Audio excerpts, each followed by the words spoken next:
Hello guys. सो काफ़ी दिनों के बाद अगेन स्टार्ट करते हैं। और देखिए, जो फर्स्ट ईयर है, ठीक है, सबसे पहले तो जो फर्स्ट ईयर है इसमें सारे इंक्लूडेड है, चाहे फिर वो इंटीग्रेटेड फर्स्ट ईयर हो चाहे फिर वो सिंपल फर्स्ट ईयर हो। तो जो फर्स्ट ईयर है उसमें से जो सिंपल वाला है, जिसमें रेगुलरली मतलब मैं अटैच्ड हूँ, तो उसमें आपके अगर बात करें तो उसमें आपकी एक बुक है वो पूरी तरह कंप्लीट हो गई, इलास्टिसिटी वाली, जो भी एनीवे, जिसमें fluid, elasticity, magnetism, electromagnetic waves, ये सारी यूनिट्स है, ठीक है। और एक बुक है गैलीलियन ट्रांसफॉर्मेशन, इनर्शिया, जड़त्व वगैरह, जिसमें माइकलसन इंटरफेरोमीटर भी आता है, तो वो और कंप्लीट हो गई, ठीक है। अब जो थर्ड बुक है, ठीक है, उसके अंदर 5 यूनिट, 5 यूनिट में से पहली 2 यूनिट, बाद वाले 3 यूनिट, ये करते हैं, ठीक है। और स्टार्ट करते हैं। ये जो यूनिट है ये है मैग्नेटिज्म से रिलेटेड, मतलब ये इलेक्ट्रोमैग्नेटिज्म से रिलेटेड है। ये 2 इलेक्ट्रिसिटीज पे बेस्ड यूनिट है और ये 3 मैग्नेटिज्म पे बेस्ड यूनिट्स है, ठीक है। लेकिन ऐसा कुछ, ठीक है। अब बात करते हैं इंटीग्रेटेड की। देखिए, जो इंटीग्रेटेड फर्स्ट ईयर है उसमें इन तीनों को कवर अप करके 2 बुक बनाई गई है। और उस 2 बुक में जो फर्स्ट बुक है उसमें सब कुछ आता है मैकेनिज्म, ठीक है, और इसके अंदर सब कुछ आता है मैग्नेटिज्म।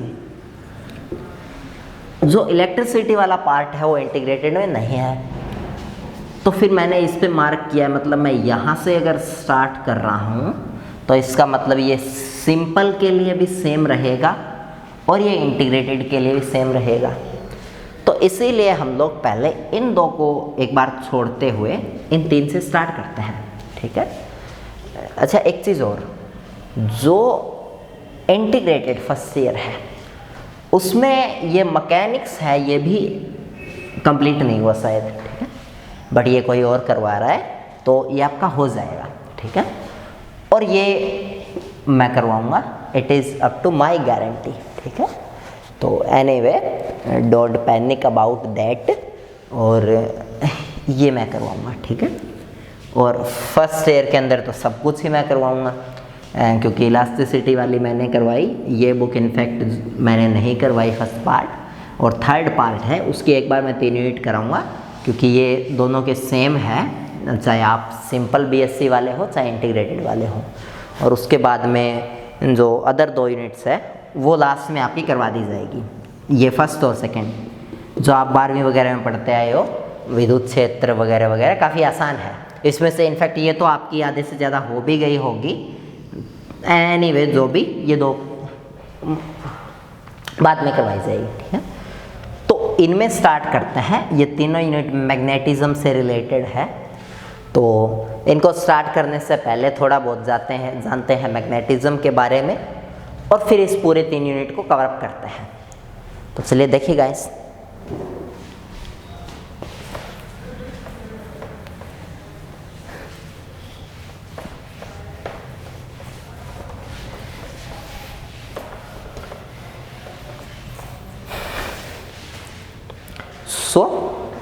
सबसे पहले तो जो मैग्नेटिज्म है, ये फिजिक्स का वो पार्ट है जिसके अंदर हम मैग्नेट के साथ डील करते हैं, चुंबक के साथ डील करते हैं, और चुंबक से जुड़ी हुई चीज़ें, फैक्ट्स, मतलब क्या बोलते हो आप, मतलब चुंबक से जुड़ी हुई बातें और इससे जुड़े हुए फिनोमिनास, ठीक है, मतलब इससे जुड़े हुए सिद्धांत, डेरिवेशन, इन सारे चीज़ों के ऊपर हम डील करते हैं, और इस पार्ट को बोलते हैं मैग्नेटिज्म, ठीक है। और ये आपको पता होना चाहिए। अब मैग्नेटिज्म के अंदर सबसे पहले निकल के आता है आपका, अगर बात करें तो मैग्नेटिक फील्ड, ठीक है, जिसको हिंदी में आप बोलते हो चुंबकीय क्षेत्र।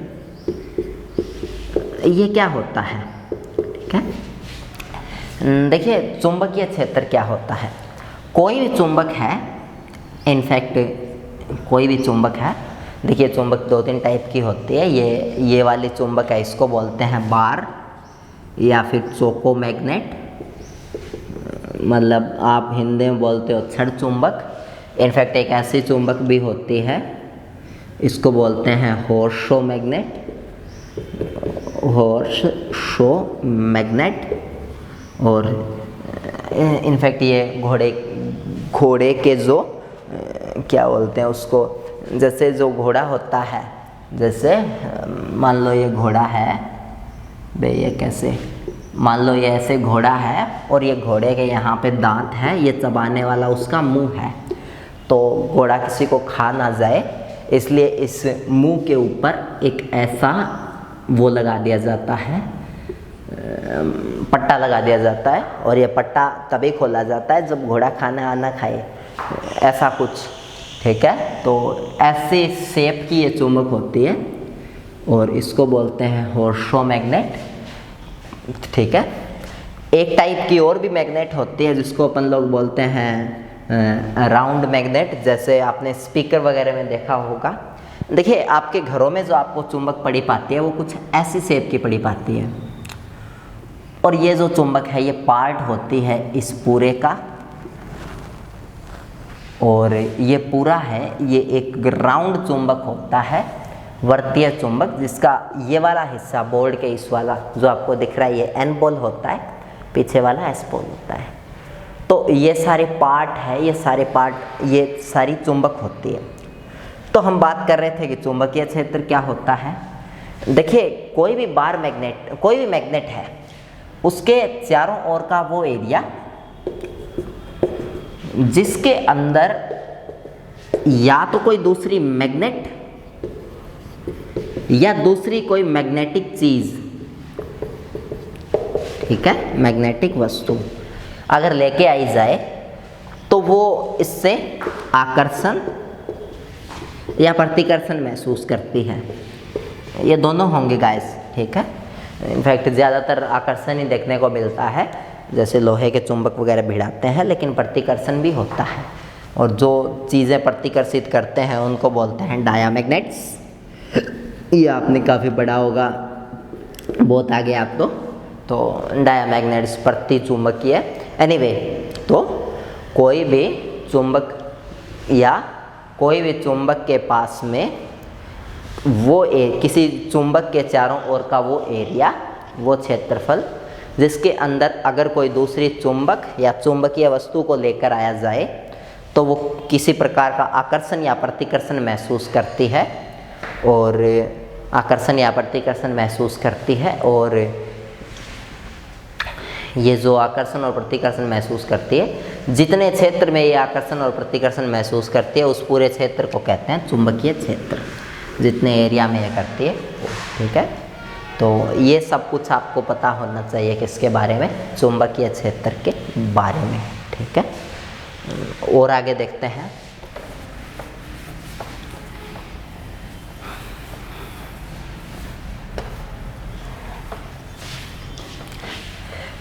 एक चीज़ और देखिए, ये जो स्पीड है ये अभी स्लो है, ठीक है, बाकी ऐसा रहेगा नहीं, ये ग्रेजुअली इंक्रीज करेगी। तो थोड़ा अच्छे से अभी ध्यान देना, क्योंकि फ्लो टूटने के बाद में फिर वापस आता नहीं है, ठीक है। तो एक बार तो मैं ऐसे ही बता रहा हूँ। तो देखिए हमने देखा कि मैग्नेटिक फील्ड क्या होता है। मैग्नेटिक फील्ड होता है आपका किसी भी चुंबक के चारों ओर का वो क्षेत्रफल जिसके अंदर कोई दूसरी चुंबक या चुंबकीय वस्तु किसी भी प्रकार का आकर्षण या प्रतिकर्षण महसूस करे तो उस क्षेत्र विशेष को चुंबकीय क्षेत्र कहते हैं, ठीक है। तो ये आपको ध्यान में रखना है। और देखिए एक चीज़ और, चुंबकीय क्षेत्र की दो डायरेक्शन होती है, एक तो तल के लंबवत अंदर की ओर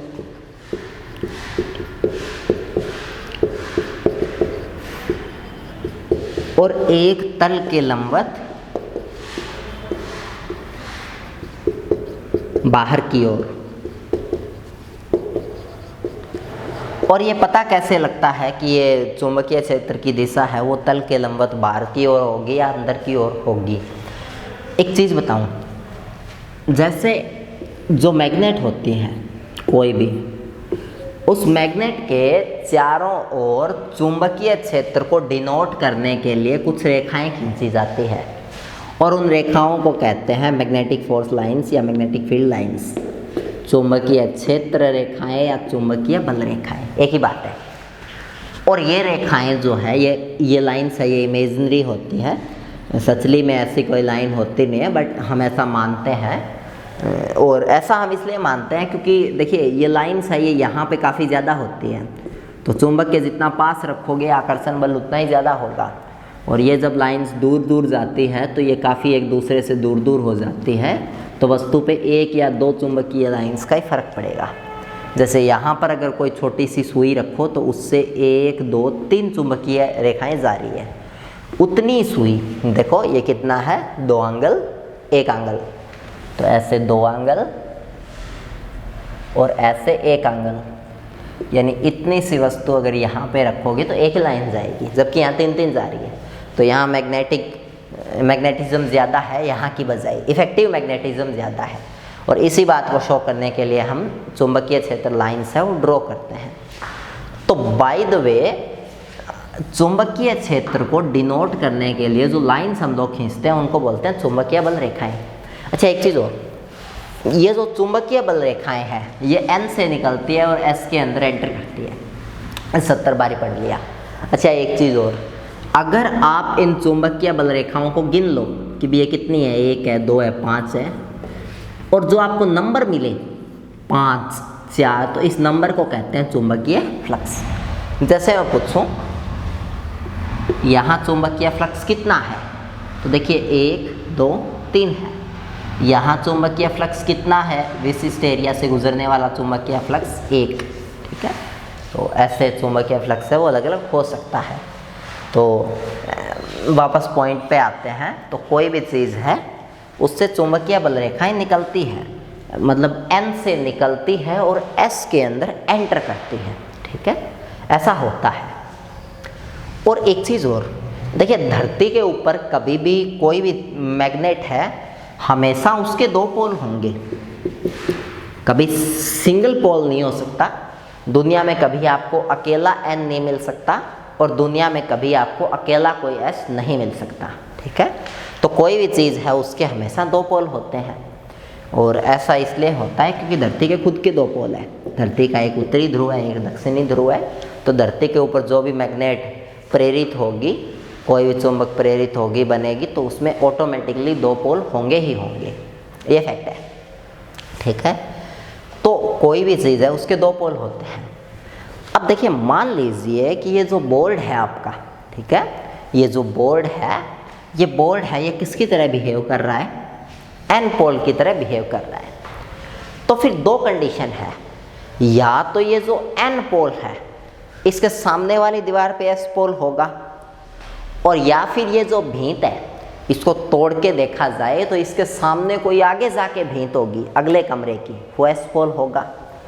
अगर ये जो दीवार है इसके इस साइड, ठीक है, ये जो दीवार है इसके S साइड S पोल हो तो चुंबकीय क्षेत्र रेखाएं N से तो निकलेगी और S में जाएगी, इस दीवार से निकलेगी सामने वाली दीवार में जाएगी।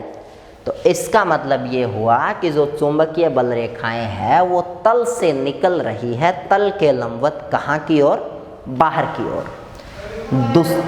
दूसरी कंडीशन देखिए, दूसरी कंडीशन में ये दीवार है, ठीक है, इस दीवार के ऊपर N पोल है, इस दीवार को तोड़ा जाए तो उस साइड एक दीवार और दिखेगी उस कमरे की, वो फिर S पोल होगा। और चुंबकीय क्षेत्र रेखाएं हैं वो N पोल से S की ओर जाती है, तो वो हमारे कमरे में आएगी नहीं, वो इस N पोल से उधर ही जाएगी S पोल में। तो चुंबकीय क्षेत्र रेखाएं हैं वो जाएगी तल के लंबवत अंदर की ओर। और चुंबकीय क्षेत्र रेखाओं की दिशा है वो किसी बिंदु पर चुंबकीय क्षेत्र की दिशा को बताती है। ठीक है, इनफैक्ट ये आपने रटा होगा, विद्युत बल रेखाओं के गुणधर्म और चुंबकीय बल रेखाओं के गुणधर्म में एक पॉइंट आता है, किसी बिंदु पर स्पर्श रेखा खींच दो तो वो ऐसे वो ये वो। ठीक है, तो एनीवे चुंबकीय बल रेखाओं पर स्पर्श रेखा खींचो चाहे ना खींचो, वो कोई भी पॉइंट पे चुंबकीय क्षेत्र की दिशा दर्शाती है। ठीक है, तो ये आपको पता होना चाहिए। तो अगर चुंबकीय क्षेत्र की फिर दो दिशा होगी, या तो बाहर निकलेगी रेखाएं तब तो तल के लंबवत बाहर की तरफ, और चुंबकीय बल रेखाएं अगर अंदर जाएगी तो तल के लंबवत अंदर की ओर। तो इसीलिए हम लोग दो ये डिनोट करते हैं। ठीक है, अच्छा एक चीज़ और देखिए, मान लीजिए ये बोर्ड का इतना जो टुकड़ा है ये चुंबक से बना हुआ है। ठीक है, हमने इस इतने बोर्ड की प्लाईवुड को काटा और इसमें कोई चुंबक भर दिया इतना चौड़ाई का, चौड़ा चुंबक हो सकता है, दिक्कत नहीं। अब देखिए ये जो अगर पार्ट है, ये इतना जो पार्ट है, ये इतना पार्ट अगर एन पोल की तरह बिहेव कर रहा है, और एन पोल के सामने एस पोल होगा ही होगा, दुनिया में कभी सिंगल पोल का एग्जिस्टेंस हो ही नहीं सकता। तो अगर सामने की तरफ एस पोल है तो फिर चुंबकीय क्षेत्र रेखाएं बाहर की तरफ निकलेगी, चुंबकीय क्षेत्र की दिशा होगी तल के लंबवत बाहर की ओर, और तल के लंबवत बाहर की ओर को हम लोग डिनोट करते हैं डॉट से। तो अगर मुझे इस डब्बे वाले एरिया में चुंबकीय क्षेत्र की दिशा दिखानी हो तो मैं इसमें बहुत सारे ऐसे डॉट बना दूंगा, और इससे ये पता चलता है कि इस इतने एरिया में जो चुंबकीय क्षेत्र की दिशा है वो तल के लंबवत बाहर की ओर है, इस हिसाब से। ठीक है, और अगर ऐसा अगर उल्टा हो, मतलब ये एन पोल हो, इस दीवार को अगर तोड़ा जाए और सामने वाली दीवार है वो एस पोल की तरह बिहेव करे, तो उस कंडीशन में ये जो इतना पार्ट है इसमें मैं क्रॉस दिखा दूंगा, और क्रॉस दिखाता है किसको? क्रॉस दिखाता है तल के लंबवत अंदर की ओर को। आप लोग ऐसे याद रख सकते हो।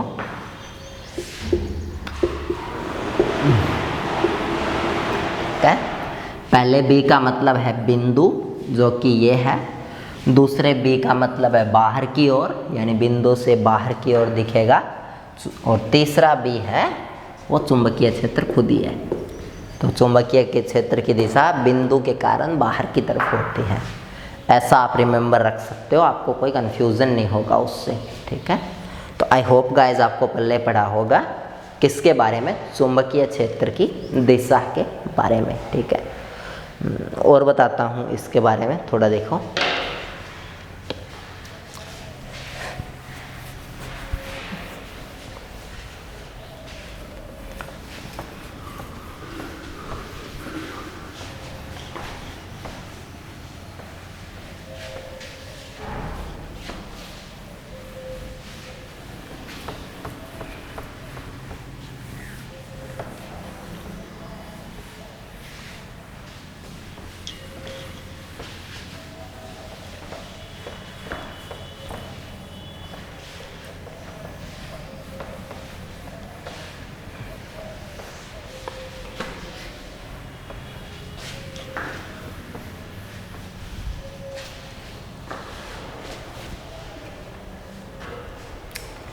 उसके बाद नेक्स्ट देखते हैं।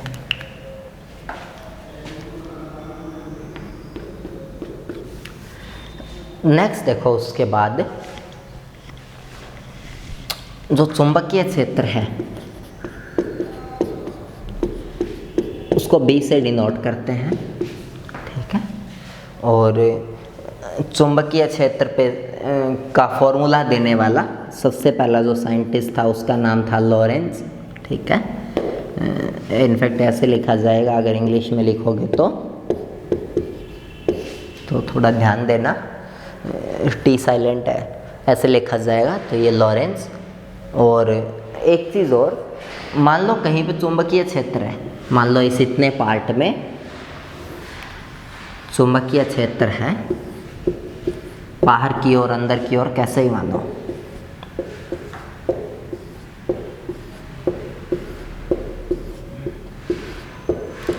ठीक है, ये जो इतना पार्ट है, इस पार्ट के अंदर चुंबकीय क्षेत्र है।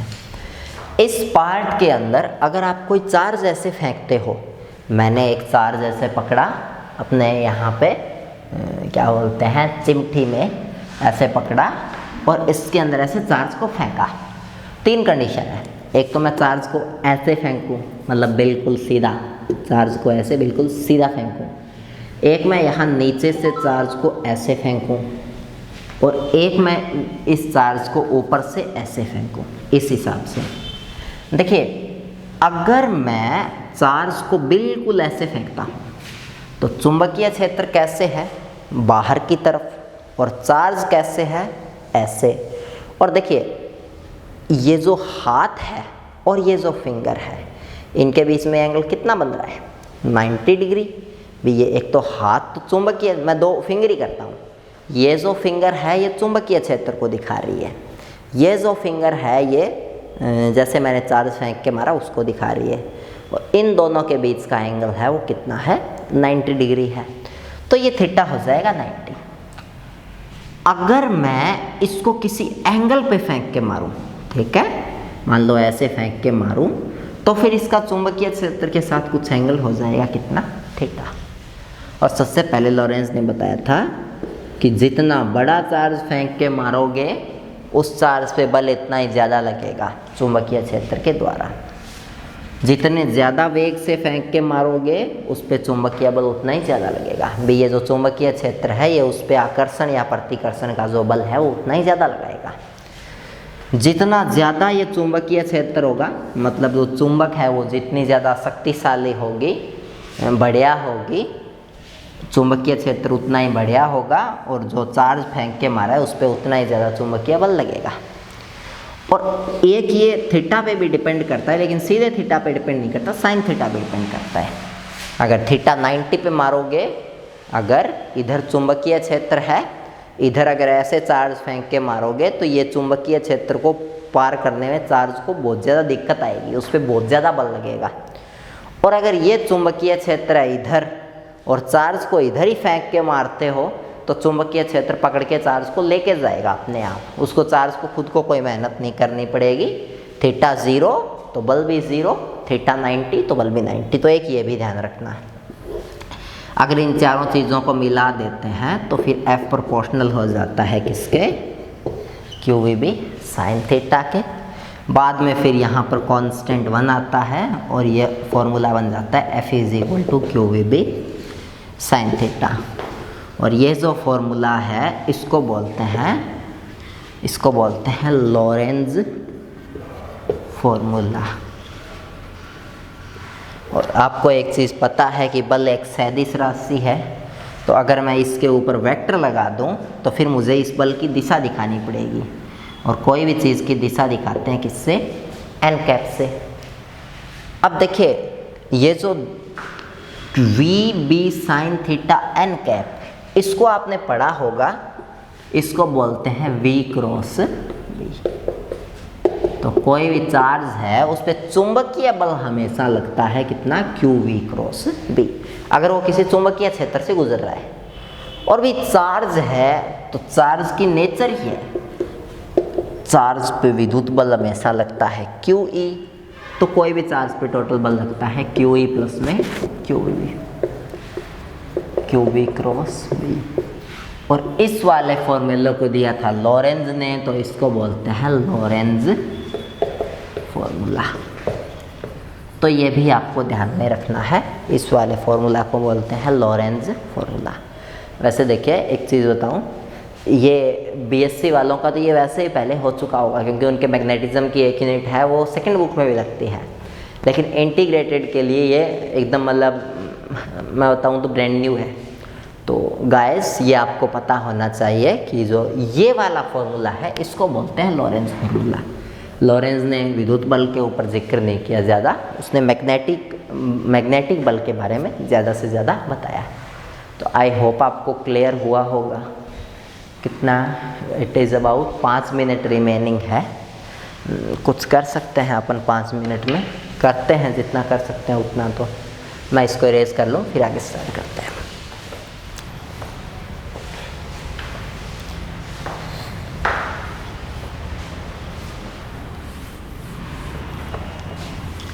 देखिए यहाँ से ऐसा नहीं है कि ये बेसिक है तो ये 12th का है या ये और है, यहाँ से क्वेश्चन उठेंगे क्योंकि यूनिवर्सिटी है उसने अपने सिलेबस में लिख रखा है चुंबकीय क्षेत्र की परिभाषा, ठीक है, लॉरेंज बल के बारे में पूर्व ज्ञान, तो इससे क्वेश्चन है वो आते हैं और आपको आना चाहिए, ठीक है।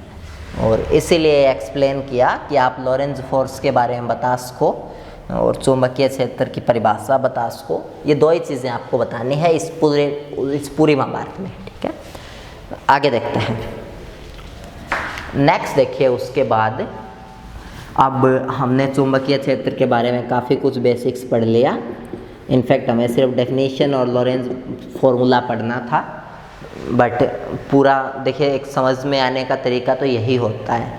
बोलने को सीधा ही बोल सकते हैं कि चुंबकीय क्षेत्र ऐसा क्षेत्र, कोई चुंबकीय चारों ओर का वो एरिया जिसमें कोई दूसरा चुंबकीय आवेश है वो आकर्षण या प्रतिकर्षण महसूस करता है, उस क्षेत्र को चुंबकीय क्षेत्र कहते हैं। इसके बारे में लॉरेंज ने खोज की और इसका फॉर्मूला दिया QEB sin थीटा।